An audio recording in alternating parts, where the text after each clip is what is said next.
గర్భప్రవేశం. ఆత్మతల్లి గర్భంలోకి ఎలా వస్తుంది? కృష్ణుడు చెప్పినది చూద్దాం. అర్జునుడికి కురుక్షేత్ర రణభూమిలో జ్ఞానమందించిన అదే పరమాత్మను. నేడు మీకొక అత్యంత పవిత్రమైన రహస్యాన్ని వెల్లడించబోతున్నాను. జీవాత్మ తల్లి గర్భంలోకి ఎలా ప్రవేశిస్తుందో.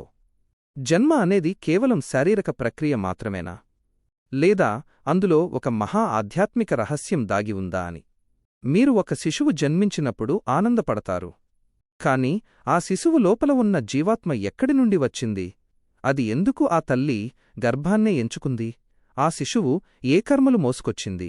ఈ ప్రశ్నలకు సమాధానం భగవద్గీతలో ఉంది, ఉపనిషత్తులలో ఉంది, గర్భోపనిషత్తులో ఉంది, భాగవత పురాణంలో ఉంది.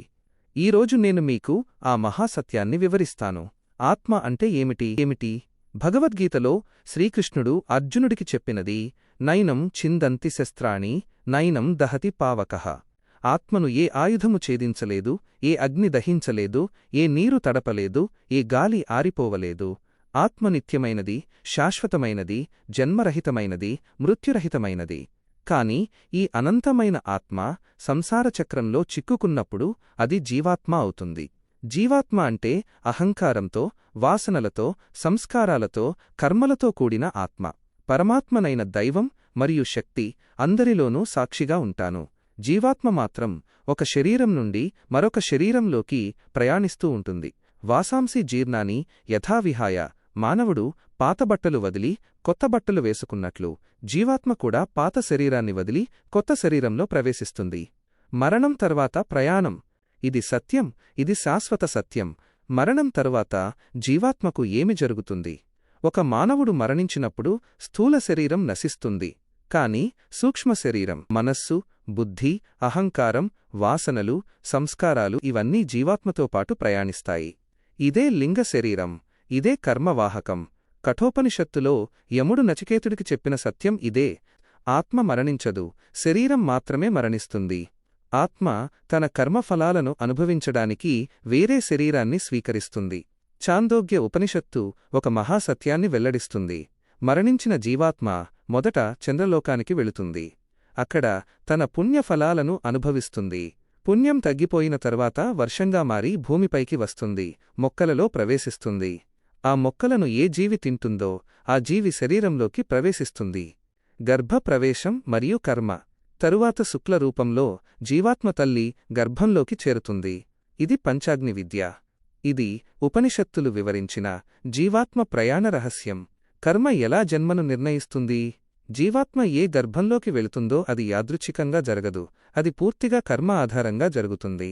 భాగవత పురాణంలో ఈ సత్యం స్పష్టంగా వివరింపబడింది. ప్రతి జీవాత్మకు సంచిత కర్మ ఉంటుంది, అనేక జన్మలలో చేసిన కర్మల రాశి. ఆ సంచిత కర్మ నుండి ప్రారబ్ధ కర్మ వేరుపడుతుంది, ఈ జన్మలో అనుభవించవలసిన కర్మ. ఈ ప్రారబ్ధ కర్మ ఆధారంగా జీవాత్మ ఏ తల్లిదండ్రులకు జన్మిస్తుందో నిర్ణయం అవుతుంది. ఉన్నత సాత్వికమైన కర్మలు చేసిన జీవాత్మ సత్వగుణ సంపన్నులైన తల్లిదండ్రులకు జన్మిస్తుంది. రజోగుణ కర్మలు చేసిన జీవాత్మ సాధారణ మానవ కుటుంబంలో జన్మిస్తుంది. తమోగుణ కర్మలు చేసిన జీవాత్మ మరింత క్లిష్టమైన పరిస్థితుల్లో జన్మిస్తుంది. ఇది శిక్ష కాదు, ఇది జీవాత్మ యొక్క పరిణామ ప్రక్రియ. వాసనలు కూడా జన్మను నిర్ణయిస్తాయి. గత జన్మలో ఏ విషయాలలో గాఢమైన అనురాగం ఉందో, ఏ అసంతృప్తులు మిగిలిపోయాయో అవన్నీ సూక్ష్మ శరీరంలో వాసనలుగా మిగిలి ఉంటాయి. ఆ వాసనలు జీవాత్మను అనుకూలమైన వాతావరణం వైపు ఆకర్షిస్తాయి. గర్భోపనిషత్తు అనేది అత్యంత పవిత్రమైన గ్రంథం. ఇందులో గర్భంలో జీవాత్మకు ఏమి జరుగుతుందో వివరంగా చెప్పబడింది. గర్భంలో ఉన్న శిశువుకు 7వ నెలలో పూర్ణ చైతన్యం వస్తుంది.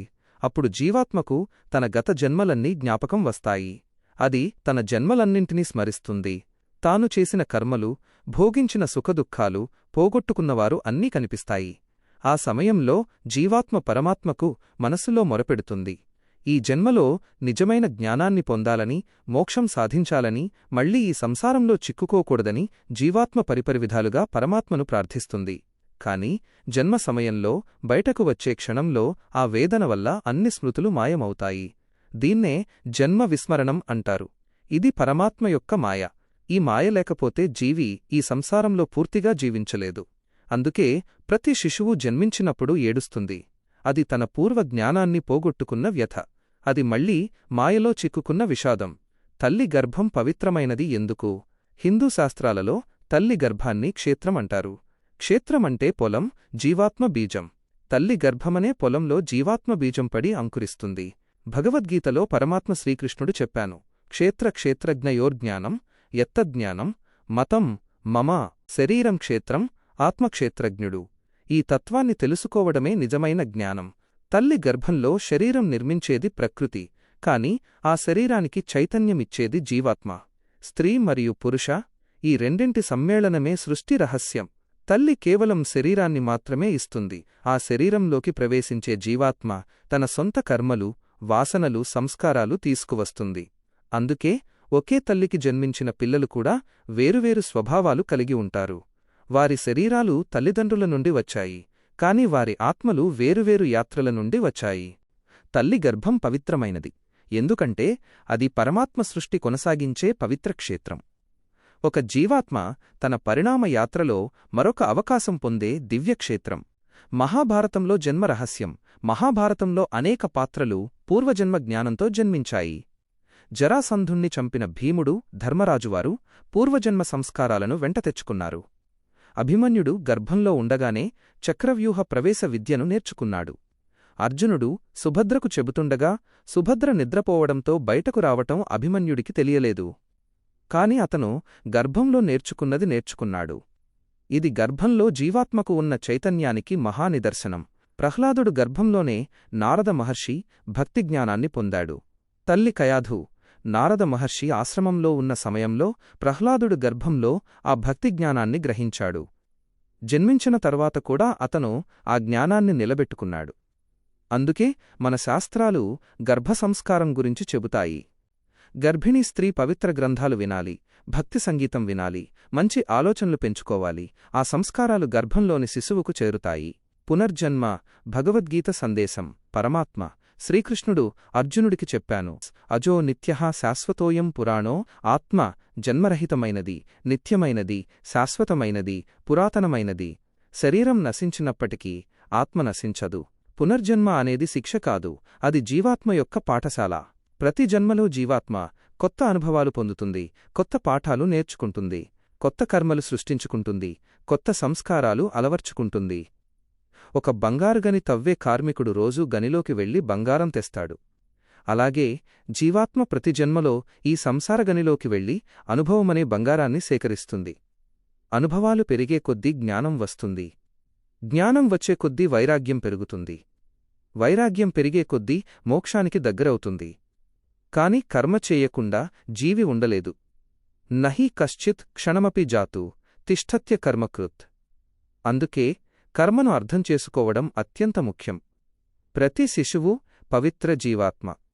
ఈ సత్యాన్ని అర్థం చేసుకున్నప్పుడు ప్రతి శిశువు పట్ల మన దృష్టి మారుతుంది. ఆ చిన్న పాప కేవలం ఒక శిశువు కాదు, అది ఒక పురాతనమైన జీవాత్మ. అది అనేక జన్మల అనుభవాలు మోసుకొచ్చింది.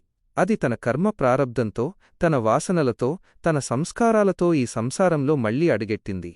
ఆ శిశువు ఏడ్పులో ఒక పవిత్రత ఉంది. ఆ నిర్మలమైన నేత్రాలలో ఒక అనంతత ఉంది. ఆ చిన్ని చేతులలో ఒక పురాతన ఆత్మస్పందన ఉంది. అందుకే భారతీయ సంస్కృతిలో శిశుజన్మను ఒక మహా ఉత్సవంగా జరుపుతారు.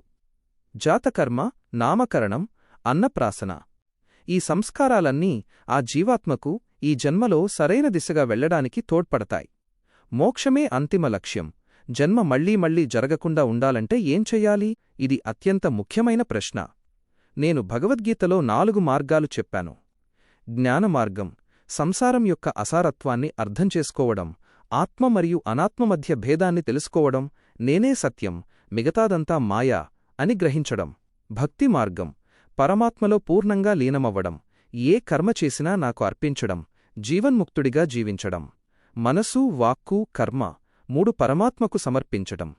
కర్మ మార్గం, నిష్కామ కర్మ, ఫలాపేక్ష లేకుండా కర్మ చేయడం, కర్తృత్వ భావన లేకుండా పనిచేయడం, నేను చేస్తున్నాను అనే అహంకారాన్ని విడిచిపెట్టడం. ధ్యాన మార్గం, చిత్తాన్ని స్థిరపరచడం, ఇంద్రియాలను నిగ్రహించడం, అంతర్ముఖంగా మారి పరమాత్మను దర్శించడం. ఈ మార్గాలలో ఏదైనా సరే ముగింపు మోక్షమే. మోక్షమంటే ఈ సంసార చక్రం నుండి విముక్తి, మళ్లీ జన్మించకుండా పరమాత్మలో లీనమవ్వడం. నదులు సముద్రంలో కలిసినట్టు జీవాత్మ పరమాత్మలో ఐక్యమవ్వడం. ధర్మం జీవాత్మను పవిత్రం చేస్తుంది. ధర్మంగా జీవించడమే అత్యుత్తమ మార్గం. ధర్మమంటే కేవలం నైతికత కాదు. అది జీవాత్మ యొక్క శుద్ధి ప్రక్రియ. ధర్మంగా జీవించే ప్రతి క్షణం జీవాత్మ పవిత్రమవుతుంది. సత్యం చెప్పడం, వాసనలు తగ్గుతాయి. అహింస పాటించడం, కర్మభారం తగ్గుతుంది. కరుణతో జీవించడం, హృదయం విశాలమవుతుంది. సేవ చేయడం, అహంకారం కరుగుతుంది. భగవన్నామస్మరణ, మాయ పలచనవుతుంది. ప్రతి జన్మలో ఈ విధంగా జీవాత్మ మెల్లగా శుద్ధి అవుతూ పరిపక్వమవుతూ చివరకు మోక్షానికి అర్హమవుతుంది. ఈ సత్యాన్ని మీ హృదయంలో నిలుపుకోండి. జన్మ పవిత్రమైనది. ఇది కేవలం ఒక శారీరక సంఘటన కాదు. ఇది ఒక జీవాత్మ మోక్షం వైపు సాగే మహాయాత్రలో మరో అడుగు. జీవితం, బాధ్యత. మీకు ఈ జన్మ లభించింది కేవలం భోగాల కోసం కాదు.